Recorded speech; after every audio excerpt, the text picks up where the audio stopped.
साथ मैं हूं किरण। कॉलेज में नमाज कब थमेगा संग्राम। जी हां, वाराणसी के उदय प्रताप कॉलेज परिसर में मौजूद मजार और मस्जिद पर भले ही उत्तर प्रदेश सुन्नी सेंट्रल वक्फ बोर्ड ने दावा छोड़ दिया हो, लेकिन विरोध प्रदर्शन खत्म होने का नाम नहीं ले रहा।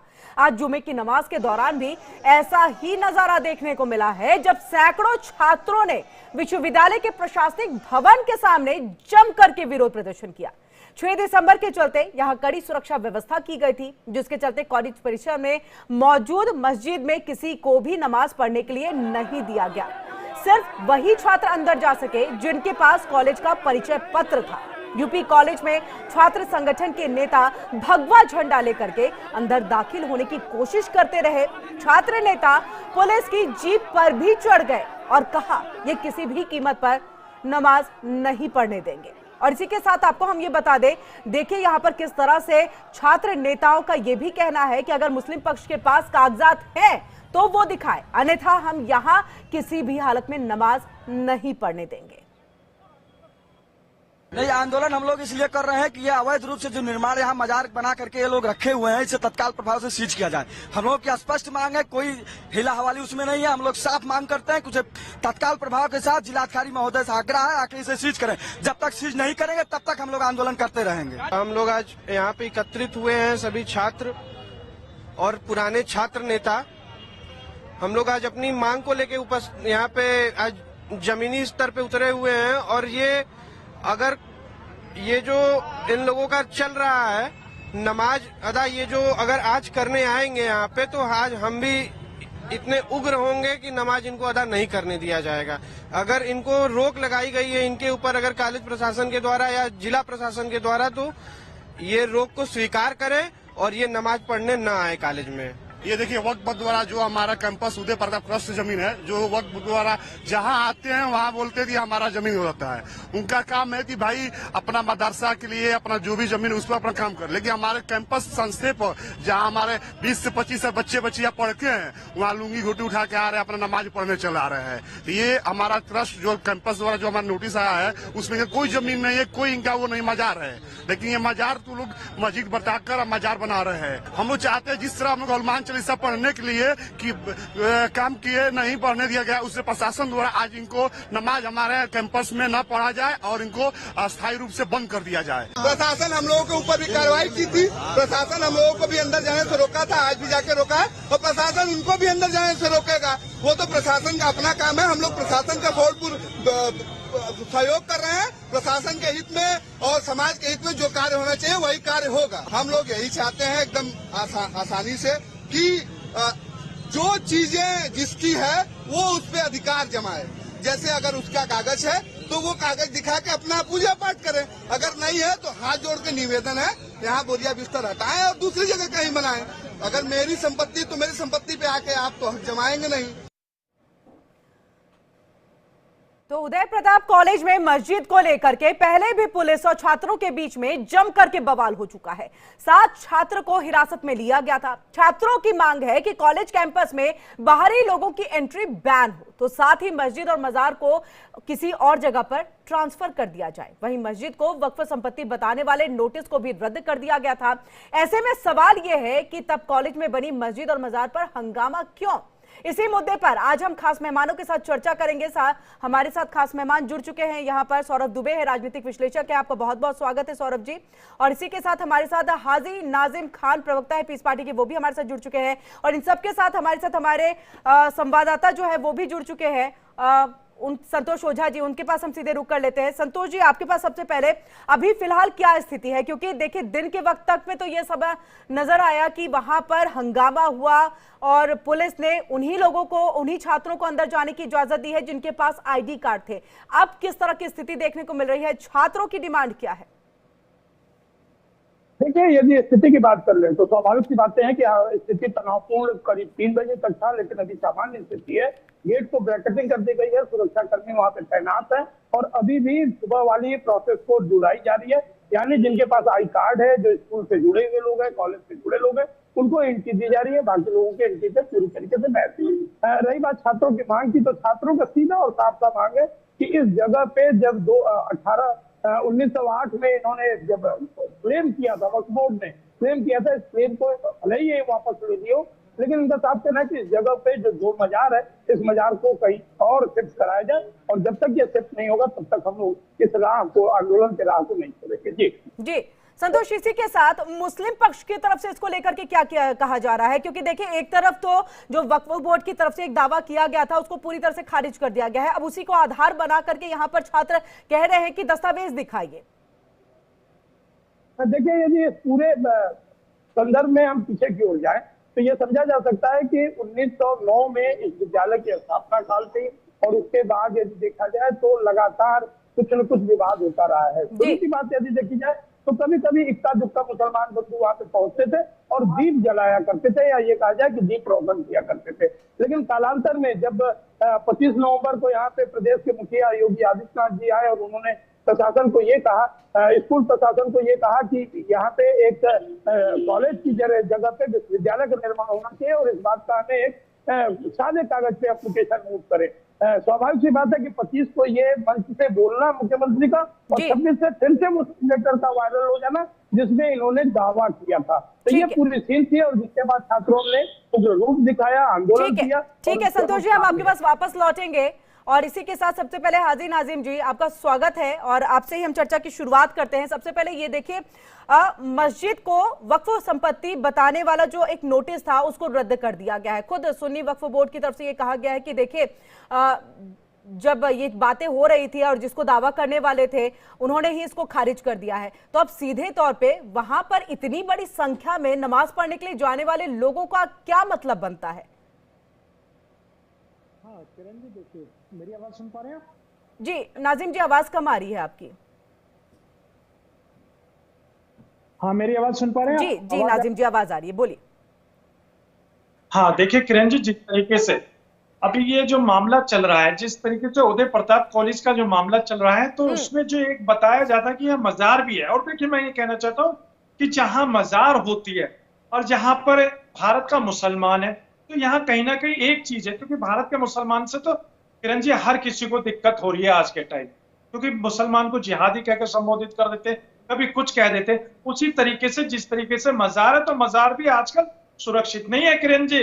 वहां पर क्या कहा जाता है, वहां कह देते हैं कि देखिए लैंड जिहाद हो गया। तो आपत्ति दोनों तरफ है, लेकिन वक्फ बोर्ड की तरफ से जिस तरीके से बताया गया यहाँ पर कि हाँ ये हमारी अपनी जमीन है, तो मैं ये कहना चाहता हूँ वक्फ बोर्ड सारी जांच पड़ताल करने के बाद तब अपने जमीन पे बताता कि यहाँ पे हमारी अपनी जमीन है। लेकिन एक बात और है कि ये जमीन जो है जिस राज्य में होती है, तो उस राज्य की बागडोर उस राज्य सरकार के अंतर्गत होती है, और वहीं केंद्र सरकार के अधीन भी वक्फ बोर्ड आता है, और वक्फ बोर्ड के जो चेयरमैन होते हैं उसकी नियुक्ति भी केंद्र सरकार या राज्य सरकार ही करती है अपने राज्य और केंद्र के अनुसार।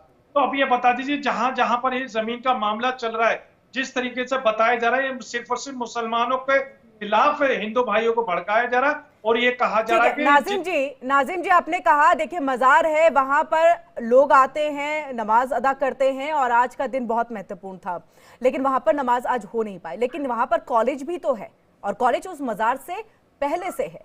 अगर वहां पर मजार है तो आप ये सोचिए ना कि कॉलेज के जो छात्र हैं उनको कितनी दिक्कतें पेश आती होंगी। अगर पहले जब 20 से 25 लोग आते थे, अब 900 लोग आने लगे, 1000 लोग आने लगे, तो कैसी स्थिति बनेगी आप बताइए। क्या ये है आप लोगों का या वक्फ बोर्ड की तरफ से कि देखिए कहीं पर भी हो, जमीन मिल जाए, बस हमें मजार और मस्जिद बना देना है और वहां पर हमें नमाज अदा करनी शुरू कर देनी है? क्या ये तरीका है किसी भी तरह से अपनी पूजा पाठ को, अपने चीजों को करने का? किरण जी देखिए, जिस तरीके से हमारी अपनी पूजा स्थली है, देखिए पूजा स्थली भारत के संविधान के तहत भारत के अंदर पूजी जाती है, चाहे मेरी नमाज हो या हिंदू भाइयों की आस्था है। देखिए संविधान के अकॉर्डिंग सब चीज आती है, सबको अपना अपना अधिकार होता है, क्योंकि आर्टिकल 25 हम लोगों को परमिशन देता है हमारे अपने रिलीजियस की।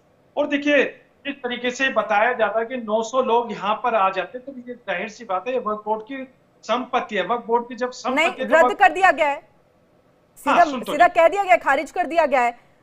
वहीम अहमद ने जो दावा किया था, क्योंकि वो अब नहीं है हमारे बीच में, गुजर चुके हैं, 2021 में ही ये खारिज हो गया था, और उसके बाद देखिए अब सुन्नी वक्फ बोर्ड की तरफ से भी इसको खारिज किया गया कि वो वक्फ की जमीन नहीं है। हाँ किरण जी देखिए, मैं वही कहता हूँ कि अब देखिए जहां वक्फ बोर्ड की जमीनें होती हैं और वहां पर कह देते हैं कि यहाँ पर वक्फ बोर्ड की जमीन नहीं है। देखिए वक्फ बोर्ड ने खुद मना कर दिया जिस तरीके से आप बता रहे हैं। तो मैं ये कहता हूँ कि यहाँ पे दरगाह है। बता दीजिए, दरगाह किसी को परेशान करती है क्या? नहीं अगर यहाँ मस्जिद है तो वहाँ नहीं, मस्जिद में नाजिम अगर जी, आप अपनी इबादत नाजिम जी, करेंगे। देखिए हर किसी को अपने तरफ से नमाज अदा करने, पूजा पाठ करने का अधिकार है और ये संविधान की तरफ से दिया गया। मेरा सवाल ये है कि कॉलेज में छात्र हैं और आप देखिए वहां पर उनके एग्जाम्स चल रहे हैं और जिस तरीके से वो प्रदर्शन यहाँ पर हो रहा है, आप समझ सकते हैं, क्योंकि इतनी बड़ी संख्या में लोगों का आना और नमाज अदा करना, क्या आपको नहीं लगता है कि छात्रों के कहीं ना कहीं सेफ्टी को लेकर के भी सवाल खड़े होने लगेंगे? इसके अलावा भी कई चीजें हैं, पढ़ाई यहाँ पर जो है वो डिस्टर्ब होगी, कई सारी चीजें हैं। हाँ देखिए किरण जी, जिस तरीके से आज जुमे का दिन, तो देखिए जुमे का दिन बड़ा इंपॉर्टेंट होता है, हर कोई नमाज अदा करता है जुमे की। और जिस तरीके से यहाँ जुमे की नमाज अदा करने के लिए जिस तरीके का वहां पर गए हैं, तो देखिए मैं ये कहता हूँ कि शासन व प्रशासन को यहाँ पर अलर्ट रहने की जरूरत थी, क्योंकि कॉलेज के अंदर जिस तरीके से एग्जाम चल रहा था उसी वक्त में वहां नमाज का भी वक्त था। तो यहाँ प्रशासन को अलर्ट रहना चाहिए था, प्रशासन को वहां पे जाना चाहिए था और प्रशासन को वहां अपनी अहम भूमिका निभानी चाहिए थी, क्योंकि यहाँ पर प्रशासन ने निभाई। बड़ी संख्या में वहां पर पुलिस बल की तैनाती है नाजिम जी, बड़ी संख्या में छात्रों को अंदर जाने नहीं दिया गया जिनके पास आईडी कार्ड नहीं है, ताकि सौहार्द ना बिगड़े। चलिए सौरभ जी, आपका हम यहाँ पर रुक करेंगे। सौरभ जी, छात्र पढ़ने के लिए गए हैं या इस तरह से प्रदर्शन करने के लिए गए हैं? देखिए, छात्र की बात तो बाद में आएगी, सबसे पहले आएगी वक्फ बोर्ड की बात। और मैं बार बार एक ही बात कहता हूँ कि देखिए वक्फ बोर्ड जो है उसमें आम मुसलमान जो हैं उनका कोई उनसे न रिश्ता है, न नाता है, न उनको कोई जानकारी है वक्फ बोर्ड के बारे में, वो जानते भी नहीं। वक्फ बोर्ड सिर्फ और सिर्फ खास मुसलमानों के लिए है, क्योंकि जितनी कमेटियां बनती हैं, जितनी ज़मीनें वक्फ बोर्ड की हैं, वो सब खास मुसलमानों के पास है, आम मुसलमानों के पास कुछ भी नहीं है। उसका उदाहरण अभी देखिए, पीस पार्टी के प्रवक्ता भी हैं ये, लेकिन इनको जानकारी नहीं है वक्फ बोर्ड के बारे में। तो क्योंकि जानकारी इसलिए नहीं, क्योंकि इनका कोई रिश्ता नाता है ही नहीं वक्फ बोर्ड से। इनको ये नहीं पता कि पहले सेंट्रल वक्फ बोर्ड एक कमेटी होती है, उसके बाद शिया वक्फ बोर्ड एक कमेटी है, सुन्नी वक्फ बोर्ड एक कमेटी है। अभी जो अब बयान का जिक्र हो रहा था, वसीम जी का जिक्र हो रहा था, 2021 का वो जजमेंट था जिसमें उन्होंने खारिज कर दिया था कि ये वक्फ बोर्ड की जमीन नहीं है। तो सबसे पहले आपको ये समझना पड़ेगा कि वक्फ बोर्ड के अंदर ही किस प्रकार से कितने विभाजित लोग हैं और किस प्रकार से उसकी प्रक्रिया है जो काम करती है। अब एक बात बताइए, ये जो कॉलेज का हम जिक्र कर रहे हैं, ये कॉलेज की स्थापना कब हुई थी? कॉलेज की स्थापना हुई थी 1909 में। 1909 में बना था ये कॉलेज, जहां तक मुझे याद है उसकी स्थापना हुई। वक्फ बोर्ड हिंदुस्तान के अंदर कब से एक्ट लागू हुआ? 1954, 1954। और कॉलेज की स्थापना होती है उससे कम से कम जो है 40 साल पहले। 40 साल पहले जो कॉलेज की स्थापना हो चुकी, इस चीज को तो क्लियर कर दिया गया। हाँ, उन्होंने मैं वही कह रहा हूं, मैं क्लियर कर दिया कि देखिए ये जमीन नहीं है हमारी। लेकिन अब मैं ये पूछ रही हूँ, ये जानना चाहते हैं कि छात्र पढ़ाई करने गए हैं, इस तरह से प्रदर्शनों में क्यों शामिल हो रहे हैं कि वहां पर अगर नमाज अदा होगी तो देखिए हम हनुमान चालीसा भी पढ़ेंगे? क्या नहीं लग रहा है कि इससे सौहार्द बिगड़ेगा, चीजें बिगड़ेंगी? और ये प्रशासन और सरकार को ध्यान देने की जरूरत है, ना कि छात्रों को ध्यान देने की जरूरत है। कॉलेज प्रशासन इसको देखे, मैनेजमेंट देखे, वहां अपनी शिकायत दर्ज कराएं। बिल्कुल, मैं उसी पे आ रहा था आपको कि देखिए जब आप मधुमक्खी के छत्ते को छेड़ेंगे ना, तो निश्चित रूप से मधुमक्खियां तो आपको काटेंगी, आपके ऊपर भिनभिनाएंगी। आपने जिस प्रकार से एक सिगुफा छोड़ दिया वक्फ बोर्ड को लेकर के, तो फिर वो मजार अंदर क्या कर रही है? फिर अगर वहां के जो छात्र हैं, अगर वो कॉलेज परिसर के अंदर जो शिक्षा का स्थान है, शिक्षा का जो है मंदिर हम लोग कहते हैं अपने जो है आस्था के हिसाब से कि शिक्षा का मंदिर है वो, वहां पर ये बताइए कि ये मजार का फिर क्या काम रह गया वहां पर? और किस प्रकार से वहां पर जो है नमाज भी पढ़ी जा रही है। कहीं ना कहीं एक प्रकार से जो शिक्षा का स्थान है, जो वो विद्यालय है, उसके अंदर कि हिंदू और मुसलमान की राजनीति की शुरुआत तो ये मजार के माध्यम से ही हो रही है कि नहीं हो रही है? भाई जब आपको वक्फ बोर्ड ने खारिज कर दिया कि वक्फ बोर्ड की जमीन पर नहीं है, वो मना कर दिया गया, तो फिर उसी प्रकार से इस हिंदुस्तान के अंदर ये हाजी नाजिम भाई मानेंगे कि कितनी अवैध मजारे हैं। मजारे भी इतनी सारी अवैध मजार और मस्जिद हम यहाँ से अगर कहीं और पर ट्रांसफर कर देते हैं तो क्या दिक्कत है? क्योंकि देखिए नमाज अदा करनी है या फिर मंदिर को हम कहीं ट्रांसफर, पूजा अर्चना करनी है, प्रभु तक अपनी बातों को पहुंचाना है, वैसे ही आप लोग अल्लाह तक अपनी बातों को पहुंचाते हैं। और यहाँ पर तो क्यों कॉलेज परिसर ही क्यों यहाँ पर? क्योंकि ऐसे कई जगह है जहां कॉलेज परिसर के अंदर में हम देखते हैं कि मजार और मस्जिद बने होते हैं।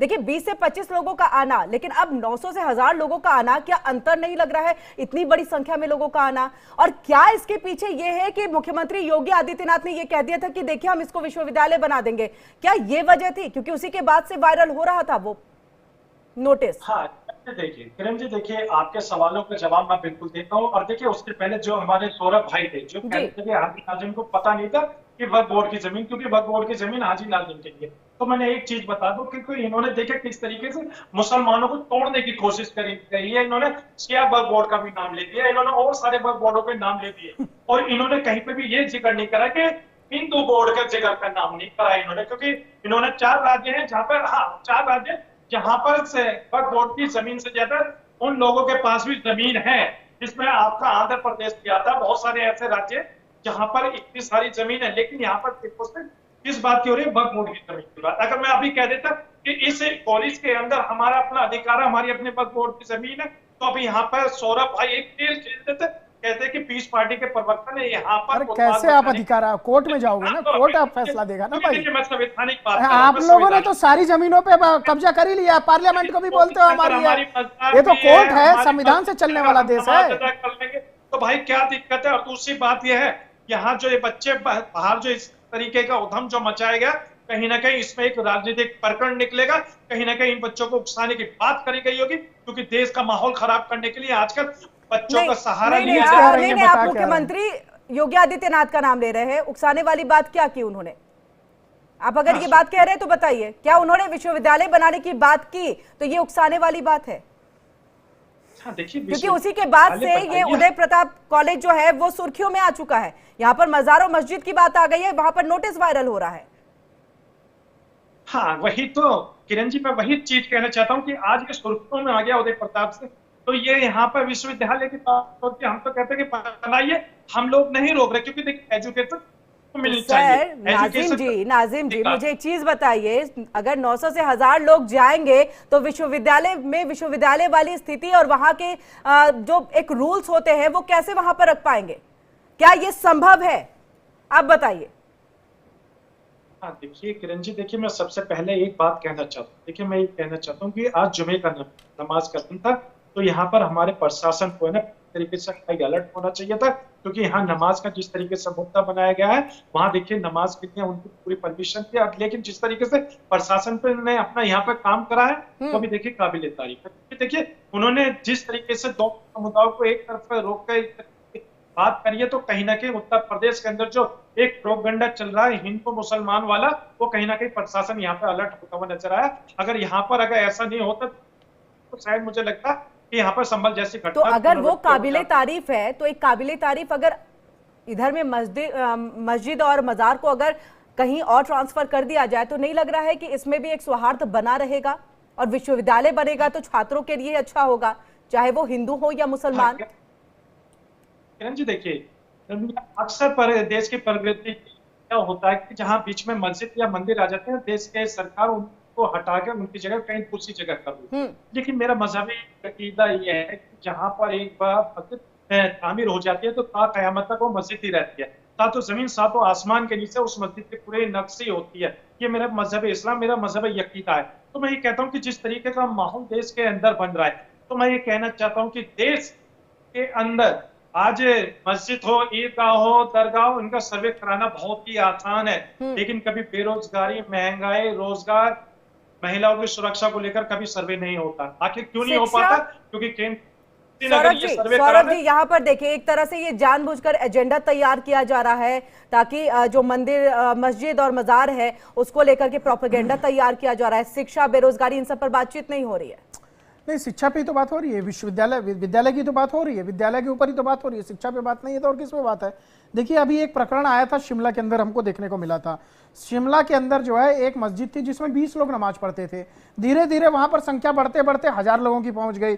फिर वहीं के लोकल लोग जो है वो आपत्ति करने लगे कि ये संख्या बढ़ के इतनी संख्या कहां से आने लगी, इतनी तो शहर की संख्या नहीं है जितनी बाहर से आबादी आकर के। वही बात हो रही है कि जहां पर 20 लोग इस मजार पर जो है नमाज पढ़ने के लिए जाते थे, अब 1000 लोग 900 लोग कहां से आ रहे हैं? तो डेमोग्राफी चेंज होने की बात कर रहे हैं सौरभ? बिल्कुल डेमोग्राफी चेंज हुई है, बाहरी लोग आए हैं जिसमें मुस्लिम भाई लोग ज्यादा हैं, और कहीं ना कहीं ये मानना पड़ेगा कि जो हर विद्यालय के अंदर, विश्वविद्यालय के अंदर, मंदिरों के अंदर, सड़कों पर जिस प्रकार से मजारें खड़ी की गई हैं, वो सारी मजारें वैध नहीं है। ये हाजी नाजिम भाई इस बात को स्वीकार करेंगे कि जो है आप नमाज पढ़ने की एक जगह होती है, ऐसा नहीं है कि किसी भी जगह आप नमाज पढ़ लेंगे। जो जायज जगह नहीं है वहां पर नमाज पढ़ना हराम है, ये तो कुरान में लिखा हुआ है। तो जो कुरान में लिखा हुआ है, जो कुरान का इस्लाम है, मैं उसी की बात कर रहा हूं कि अगर वहां पर कोई अवैध मजार कहीं पर बसी हुई थी तो जरूरी थोड़ी ना कि वहां पर संख्या बढ़ाई जाए। देखिए, विद्यालय जो पढ़ने का स्थान है, बहुत अच्छी बात कर रहे हैं आप भाई साहब जो है नाजिम भाई, कि शिक्षा की बात होनी चाहिए। तो यही तो कह रहे हैं, शिक्षा को हिंदू और मुस्लिम जो है इससे दूर रखिए।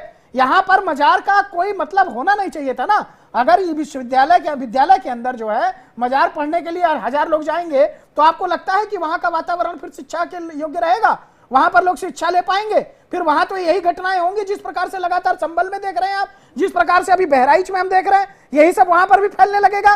तो कृपया करके आपको जो है आप लोगों को ये समझना चाहिए कि जो विद्यालय है, जो शिक्षा का स्थान है, वहां से इस प्रकार की मजारों पर लोग न जाएं और इस प्रकार की मजारों को वहां से हटाया जाए और इस पर कानूनी रूप से जो कार्रवाई होगी वो निश्चित रूप से सरकार करेगी। क्योंकि अगर देखिए हनुमान चालीसा पढ़ने पे आपको आपत्ति है तो निश्चित रूप से हनुमान चालीसा नहीं पढ़ने देंगे तो क्यों ऐतराज हो रहा है? वहां से हटाइए मजार, क्या फर्क पड़ता है? देखिए, क्योंकि नवाब टोंक की मस्जिद भी है परिसर के अंदर, कचनार शाह का मजार भी है वहां पर, तो ये अगर चीजें हम वहां से ट्रांसफर करते, लगातार मैं वही सवाल कर रही हूं और मुझे लग रहा है इसका जवाब आप दे नहीं रहे हैं। क्योंकि देखिए, अगर ट्रांसफर करें तो बच्चों को भी वहां पर आसानी होगी पढ़ने में, छात्रों को भी ईजी रहेगा, उनके एग्जाम्स भी चल रहे हैं, ये प्रदर्शन भी खत्म होगा और कहीं ना कहीं आपकी तरफ से भी जो नमाज अदा की जाती है उसमें भी किसी तरह का कोई विघ्न भी नहीं आएगा। हाँ किरण जी, देखिए जो आपका सवाल है, देखिए आपको बता दूं जिस तरीके से अयोध्या के अंदर राम मंदिर बनाया गया था तो उसके रास्ते में कितने मस्जिदें, दरगाह और कितने मंदिर आए थे, वो सबको हटा के वहां पर रास्ता बनाया गया ना। क्योंकि देखिए जो देश के फैसले होते हैं हम लोग स्वीकार करते हैं। और देखिए ये पूरी दुनिया की जो जमीन है, ये इबादत के लिए अल्लाह ने हम लोगों को दी है, क्योंकि ये पाक जमीन, पूरी दुनिया की जमीन पूरी दुनिया की जमीन है हम लोगों के लिए, पूरी दुनिया की, मैं भारत के नहीं पूरी दुनिया की बात कर रहा हूँ। और देखिए हम लोग जो है नमाज अपनी जो पढ़ते हैं, हम मस्जिदों में पढ़ते हैं। और देखिए आपके पास कितनी बीघा है इसमें? आपके पास कितनी बीघा है? जो अल्लाह ने इतनी जमीनें दी हैं तो आपके पास कितनी बीघा है उसमें, बताएंगे जरा पूरे विश्व के अंदर? पूरी दुनिया की जमीन की बात कर रहा हूं। अरे इस तरह की बयानबाजी से बचिए, ठीक है? आपका 1400 सन में इस्लाम आया, इस्लाम के पहले रामायण और महाभारत हो चुकी, सनातन जो है, सनातन धर्म जो है हजारों करोड़ों वर्ष पुराना है। आपका इस्लाम जो है 1400 वर्ष पे आया, तो कम से कम जो तथ्य है उसको तो मत झुटलाइए ना। ये तो इस्लाम के अंदर कुरान में लिखा है ना कि 1400 सन में इस्लाम आया। क्या बात करते हैं आप भाई साहब? लिखा हुआ कुरान शरीफ की कोई सी आयत में नहीं लिखा, आप मुझे कोट करके बताइए। इस्लाम कब आया आप बता दीजिए इसमें। कहां लिखा हुआ? पैगंबर मोहम्मद साहब का जन्म कब हुआ आपको तो पता होगा ना। हम लोग तो बड़ा सम्मान करते हैं, हम कह रहे हैं कि इस्लाम जो है वो इस्लाम धर्म आया 1400 ईस्वी में, फिर आप कह रहे हैं पूरी जमीन हमारी है, पूरा विश्व हमारा है। आप पूजा करते हैं, मैं अल्लाह की इबादत करता हूं, तो भाई नहीं, अल्लाह की इबादत बहुत अच्छी बात है, लेकिन शिक्षा परिसर के अंदर में और एक कॉलेज के परिसर के अंदर में इस तरह से इबादत होना कि हजारों की संख्या में लोग आ जाए, कहीं ना कहीं कहे तो यहाँ पर एक सवाल खड़ा होता है और इस पर आप ध्यान देने की जरूरत है, क्योंकि वो वक्फ की भी जमीन नहीं है। तो इस पर कहीं ना कहीं आप लोगों को सोचना चाहिए कि अगर वहां से ट्रांसफर करें तो शायद बेहतर होगा। बहुत बहुत शुक्रिया आप दोनों का ही हमसे जुड़ने के लिए और तमाम यहाँ पर बातचीत करने के लिए।